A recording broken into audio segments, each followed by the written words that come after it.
Hey there, fellow money movers.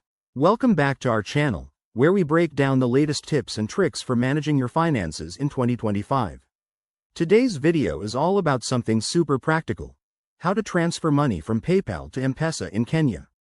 If you're in Kenya and you've got funds sitting in your PayPal account, you'll love how easy this can be with the updated features rolling out this year. Let's dive right in. First things first, make sure your PayPal account is fully verified. In 2025, PayPal has streamlined this process, so head to your app or website, log in, and confirm your identity if you haven't already. This step is crucial because it unlocks international transfers and keeps everything secure.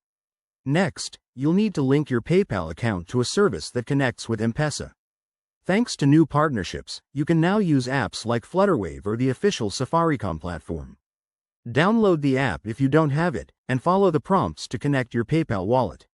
Remember, in 2025, biometric verification like fingerprint or Face ID makes this faster and safer. Now, for the main transfer.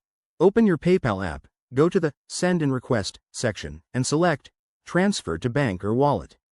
Choose the option for M-Pesa integration. It's a new feature that lets you select M-Pesa directly.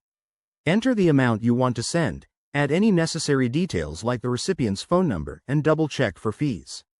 Current rates in 2025 are around 1 to 2% for such transfers, so keep an eye on that.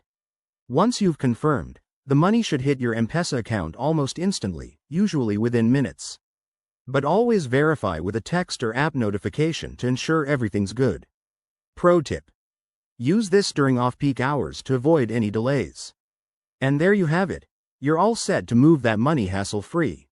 If you're new here, hit that subscribe button for more finance hacks, and drop a comment below if you have questions.